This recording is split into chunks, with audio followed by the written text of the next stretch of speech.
دوستو، کیا آپ نے کبھی سوچا ہے کہ ہمارے نبی صلی اللہ علیہ وآلہ وسلم کو نبوت 40 سال کی عمر میں ہی کیوں ملی؟ کیوں ایک انسان کی 40 دن کی عبادت قبول نہیں ہوتی جب وہ ایک گھونٹ شراب کا پی لیتا ہے؟ حضرت محمد صلی اللہ علیہ وآلہ وسلم نے 40 دن ایک غار میں عبادت میں کیوں گزارے، جس کے بعد آپ صلی اللہ علیہ وآلہ وسلم نے اسلام کی تبلیغ اس وقت شروع کی جب ان کے ماننے والوں کی تعداد 40 ہو گئی؟ حضرت یونس علیہ السلام 40 دن تک ہی ایک مچھلی کے پیٹ میں کیوں رہے؟ 40 دن حضرت عیسیٰ علیہ السلام ایک ویران صحرا میں کیوں پھرتے رہے؟ اور حضرت موسیٰ علیہ السلام نے کوہ سینا پر 40 دن ہی کیوں گزارے؟ اور کیا آپ کو معلوم ہے کہ جب آپ 40 سال کے ہو جائیں گے تو تب آپ میں ایک بڑی تبدیلی آئے گی؟ اگر آپ بھی اس راز کو جاننا چاہتے ہیں جو آج تک آپ کو کسی نے نہیں بتایا ہوگا تو ہمارے ساتھ رہیے گا۔ دوستو، یہ معلومات اسلامی اور نکولا ٹیسلا دونوں کے پوائنٹ آف ویو پر مبنی ہے۔ اللہ تعالیٰ نے سب سے پہلے انسان کو ایک مختصر وقت میں مٹی سے تخلیق کیا۔ وہ مٹی جس سے حضرت آدم علیہ السلام کا جسم تخلیق کیا گیا، اس کو اس دنیا سے اکٹھا کیا گیا تھا، اور تب حضرت آدم علیہ السلام کا جسم مبارک 40 دن تک پڑا رہا اور ان کا قد 40 میٹر تھا۔ جب حضرت آدم علیہ السلام کو بی بی حوا کے ساتھ زمین پر بھیجا گیا تو زمین پر ان کی نسل آباد ہونا شروع ہوئی، اور جب دنیا کی آبادی 40,000 افراد تک پہنچ گئی تو حضرت آدم علیہ السلام وفات پا گئے۔ تو ہماری سب سے پہلی تخلیق سے ہی ہمیں 40 کے اس نمبر کا سامنا کرنا پڑا۔ کیا آپ نے کبھی سوچا ہے کہ ایک بچہ جب اپنی ماں کے پیٹ میں ہوتا ہے تو اس کے ساتھ کیا ہوتا ہے؟ تو اس کے بارے میں ایک حدیث پاک صلی اللہ علیہ وآلہ وسلم میں ارشاد ہے کہ تم میں سے ہر ایک اپنی ماں کے پیٹ میں 40 دن نطفے کی شکل میں رہتا ہے، پھر اتنی ہی مدت علقہ یعنی جمع ہوا خون، پھر اتنی ہی مدت مضغہ یعنی گوشت کا لوتھڑا، پھر اس کی طرف ایک فرشتہ بھیجا جاتا ہے جو اس میں روح پھونکتا ہے اور اسے 4 کلمات لکھنے کا حکم دیتا ہے، یعنی اس کا رزق، اس کی عمر، اس کا عمل، اور یہ کہ وہ بدبخت ہوگا یا نیک بخت۔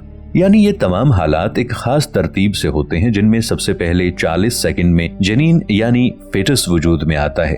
ہاتھ اور آنکھیں 40 دنوں بعد کام کرنا شروع کر دیتے ہیں، پھر 40 دن بعد وہ ایک مکمل بچے کی صورت اختیار کر لیتا ہے، اور ان 3 مرحلوں کو مکمل ہونے میں ٹوٹل 120 دن لگتے ہیں، اور اس دنیا میں آنے کے لیے ایک بچہ 40 ہفتوں میں مکمل تیار ہو جاتا ہے، یعنی ایک صحت مند ڈیلیوری کے لیے 40 ہفتے بہترین وقت ہوتا ہے۔ اب جبکہ نمبر 40 ہماری پیدائش سے ہی ہمارے ساتھ ہے، تو اب سوال یہ ہے کہ کائنات کا اس نمبر سے کیا تعلق ہو سکتا ہے؟ اس بارے میں مزید جاننے سے پہلے ہم اسلامی نقطہ نظر سے اس بارے میں کچھ باتوں کو سمجھنے کی کوشش کرتے ہیں۔ دجال جب اس دنیا میں خروج کرے گا تو وہ لوگوں کو 40 دن بعد اپنی شکل دکھائے گا۔ حضرت امام مہدی علیہ السلام جو دجال کو قتل کرنے میں حضرت عیسیٰ علیہ السلام کی مدد کریں گے، تب ان کی عمر 40 برس ہوگی جب وہ ظہور پائیں گے۔ آج بھی دینی امور کے منصب پر فائز ہونے کے لیے 40 سال ہونا ضروری ہے۔ اسی طرح طوفان نوح کے بعد ان کی کشتی 40 دن بعد جودی پہاڑ پر ٹھہری تھی۔ حضرت سلیمان علیہ السلام اور حضرت داؤد علیہ السلام نے 40 سال تک حکمرانی کی تھی۔ اسی طرح میتھمیٹکس کا ایک ایسا گہرا راز اللہ نے اس کائنات میں تخلیق کیا ہے جو 40 کے نمبر کے ارد گرد گھومتا ہے، جس کے بارے میں مشہور سائنسدان نکولا ٹیسلا نے کہا تھا کہ اسے محض ایک نمبر نہیں کہا جا سکتا جس پر کائنات کا نظام رواں دواں ہے۔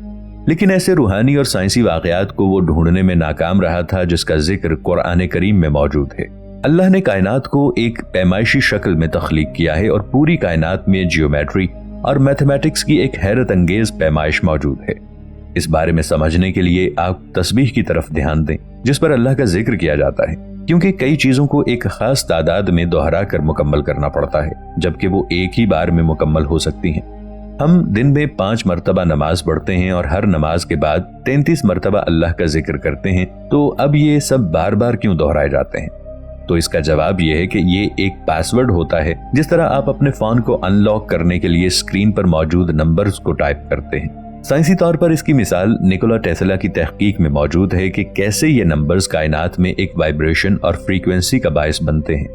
مثال کے طور پر نکولا ٹیسلا نے اپنی زندگی کو پوری طرح ان نمبرز کے تحت ترتیب دیا تھا، کیونکہ اس کا ماننا تھا کہ اس کائنات میں ایک خاص انرجی موجود ہے اور وہ انرجی ان نمبرز کے دہرانے پر وجود میں آتی ہے، لیکن اسے یہ معلوم نہیں تھا کہ یہ سب کس وجہ سے ہوتا ہے۔